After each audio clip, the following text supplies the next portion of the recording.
There are 3 words you should never say in a courtroom. 3 words that instantly transform a traffic hearing into a character study.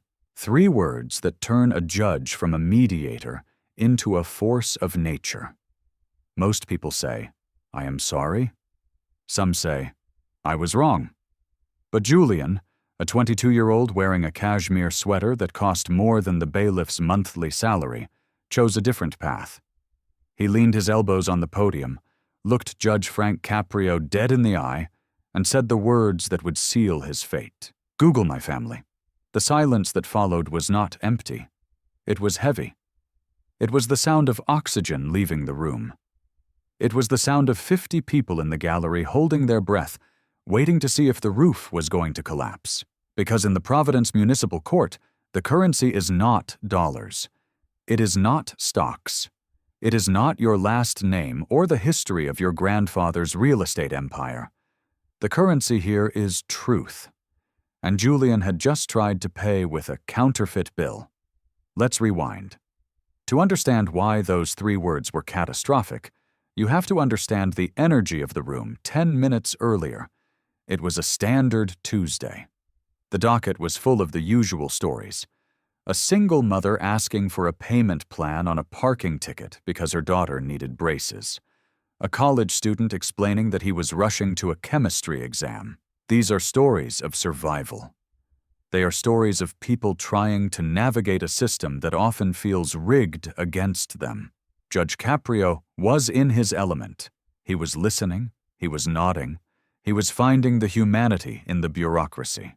Then the clerk called the next case number. Case number 49201, the City of Providence versus Julian V. Sterling. The name Sterling carried weight in the city. You saw it on skyscrapers. You saw it on hospital wings. You saw it on the donor plaques at the university. Julian didn't walk to the podium. He sauntered. He moved with a languid, bored energy, checking his fingernails as if he were waiting for a table at a Michelin-star restaurant, rather than facing charges of reckless driving and leaving the scene of an accident. He didn't greet the judge. He didn't nod to the officer. He placed his phone on the podium, face up, as if expecting an important call that would take precedence over the law. "Good morning," Judge Caprio said. His voice was warm, inviting. He always gives everyone a clean slate at the start.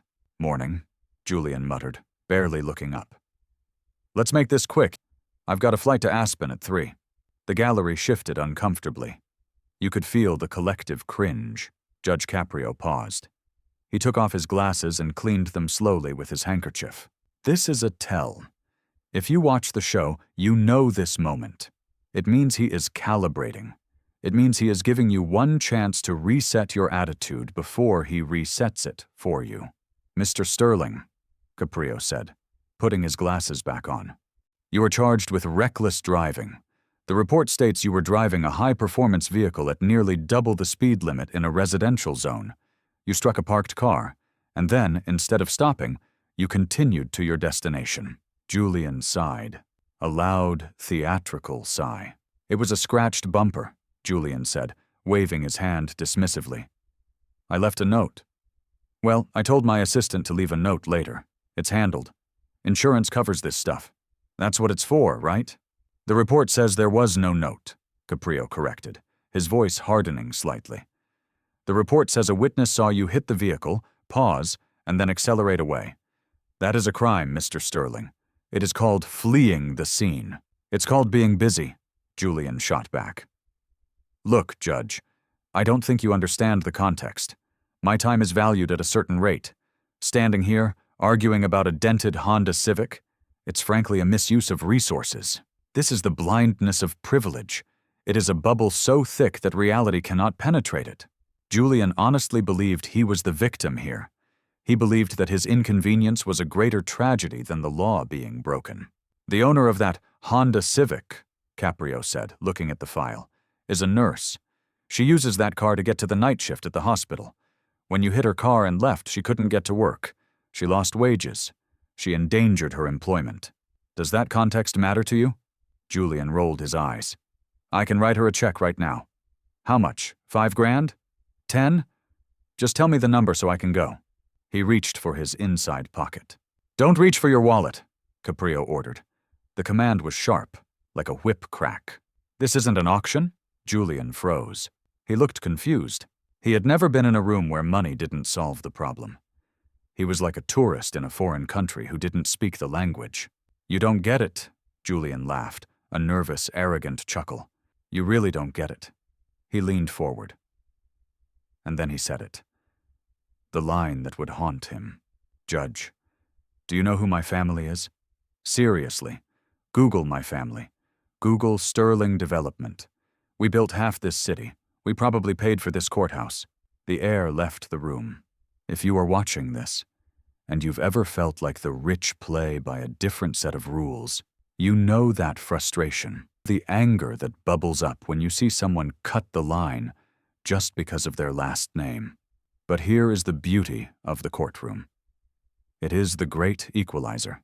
Once you step past that bar, the playing field levels out. Judge Caprio looked at the young man. He looked at him with a mixture of pity and disbelief. "Google your family?" Caprio repeated softly. Julian smirked. "Check the net worth. Then tell me if we really need to waste time on a traffic violation." Caprio leaned back in his high leather chair. He interlocked his fingers. "I don't need to use Google to know who you are," Caprio said. "I know exactly who you are. You are a defendant. You are a citizen subject to the laws of Rhode Island. And right now, you are a young man who is digging a very deep hole." "You're not listening," Julian interrupted. "My father knows the governor. My father." "Your father is not here," Caprio's voice boomed. It wasn't a shout. It was a projection of authority that rattled the windows. "You are here, and your father's money cannot drive that car for you. Your father's influence cannot make moral decisions for you." The judge picked up the police report. "You asked me to look up your family, but I am looking at your record. And what I see isn't a legacy of building cities. I see a legacy of destruction. 3 speeding tickets in 2 years, 1 dismissed charge for disorderly conduct, and now this." "These were misunderstandings," Julian stammered. The confidence was starting to chip. Just a little. "Leaving the scene of an accident is not a misunderstanding," Caprio said. "It is a character flaw. It says that when things get difficult, you run. It says that you do not care who you hurt, as long as you are not inconvenienced." The judge looked at the bailiff. "Officer, what is the maximum penalty for leaving the scene of an accident with property damage?" The officer, a tall man who had been watching Julian with crossed arms, stepped forward. "Up to 1 year in prison, Your Honor, and suspension of license." The word hung in the air. "Prison." Julian's smirk vanished. "Prison? For a fender bender?" "For fleeing," Caprio corrected. "For evading responsibility, for thinking you are above the law." "You can't send me to prison," Julian said, his voice rising in pitch. "Do you know what that would do to my reputation? To my future?" "You should have Googled that before you hit the gas," Caprio replied. This is the moment the narrative shifts. This is the turn. The arrogance had run out of jurisdiction. The shield of the Sterling name had evaporated, leaving Julian exposed and shivering in the cold light of accountability. "I have a lawyer," Julian said, looking around the room for help. "I want my lawyer." "You had the right to counsel," Caprio said. "You waived it. You said, and I quote from the transcript, 'I don't need a lawyer for a traffic ticket, I'll just talk to the guy.' Well, you are talking to the guy, and the guy is not impressed." The judge looked at the gallery. He saw the faces of the people there. Hard-working people. People who waited their turn. "This young man believes that justice is a commodity," Caprio addressed the room. "He believes it can be bought and sold like real estate. But if I allow him to walk out of here with a fine, simply because his name is on a building, then I am telling every single one of you that your lives matter less than his. And I will not do that." "No," Julian shouted. "I didn't mean it like that. I just meant, we do a lot of." "Good. My family gives to charity." "Charity is writing a check," Caprio said. "Integrity is stopping your car when you hit a nurse's Honda. You have the money, but you lack the integrity." The judge picked up his pen. He hovered it over the docket. "Mr. Sterling, you came in here telling me to Google your family. Well, 45 minutes from now, you might want to Google something else. You might want to Google visitation hours at the ACI. Julian's face went pale, genuine, sheet white pale. The realization hit him like a physical blow. This wasn't a game. This wasn't a negotiation. This was real life, and for the first time, he was losing. Please, Julian whispered. It was the first time he had used that word. Please what? Caprio asked. Please don't send me to jail. I can't go to jail. I won't survive in there. Why not? Caprio asked. Are you too important for a cell? No, Julian said, his voice trembling. I'm scared. There it was. The truth. Buried under layers of cashmere and ego, there was just a scared kid who had never been told no. Judge Caprio put the pen down. He leaned forward again. The fire in his eyes dimmed, replaced by the grandfatherly warmth. But it was stern warmth.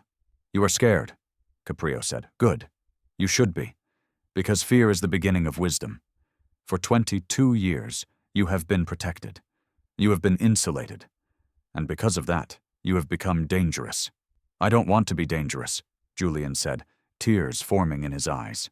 Then you need to learn what it feels like to be vulnerable, Caprio said. You asked me to look at your family. I am looking at you. And right now, I have to decide if you are a lost cause or if you are salvageable. The room was silent. You could hear the hum of the air conditioning. I am going to delay my sentencing, Caprio announced. Julian blinked. What? I am not going to sentence you today.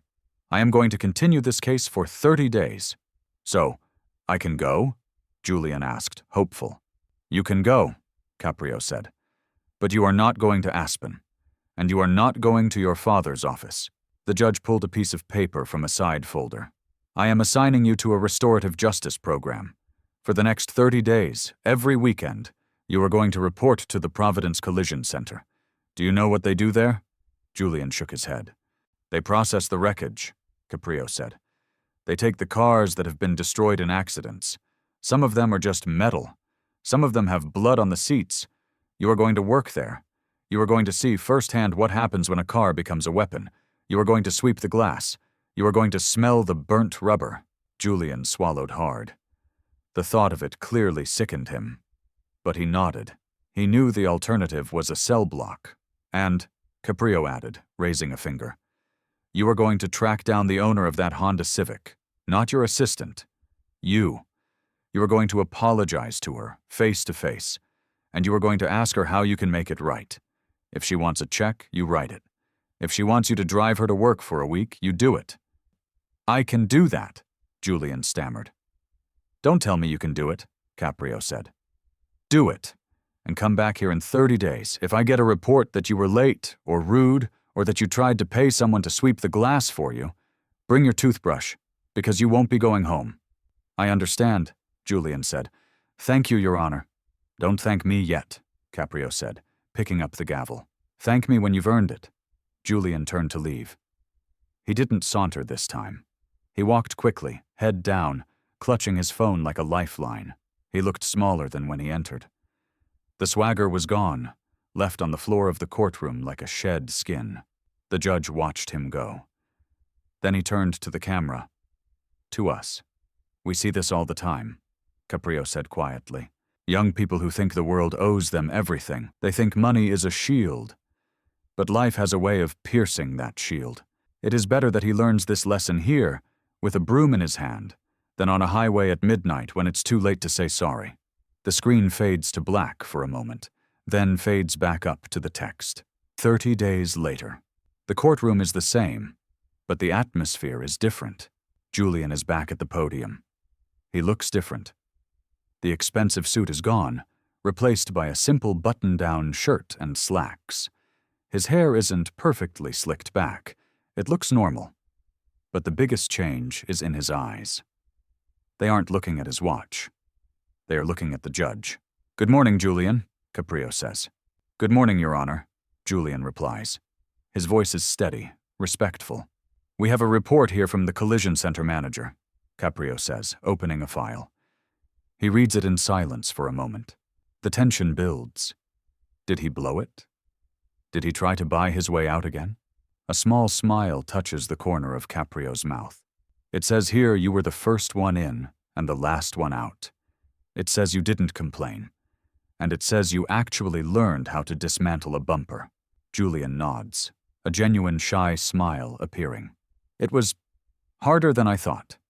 There was a car that came in last week. Totaled. A family van. Seeing the car seat in the back.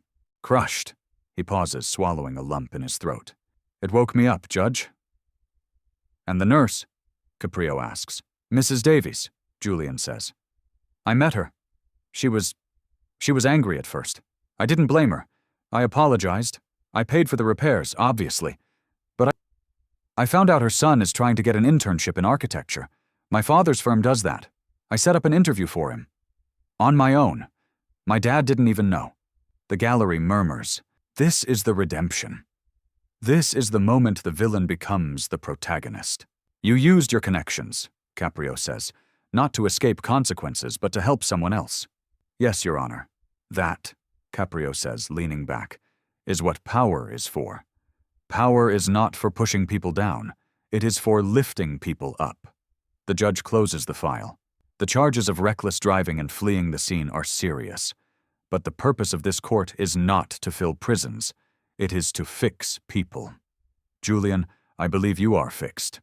I dismiss the charges, Caprio announces, on the condition that you keep that interview for her son, and on the condition that you never, ever tell me to Google your family again.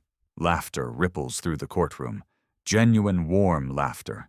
I promise, Julian laughs, his face red. I won't. Go on, Caprio waves him away. Make your family proud, for the right reasons. As Julian walks out, he shakes the bailiff's hand. He nods to the clerk. He walks out not as a sterling, but as a man. This is the story of how 3 words almost ruined a life, and how 30 days of hard work saved it. Justice isn't always about the hammer coming down. Sometimes it's about offering a hand up, provided you're willing to take it. If you believe in second chances when they are truly earned, and if you think humility is the ultimate status symbol, hit that like button. Subscribe to Caprio Justice for more stories where the truth always wins.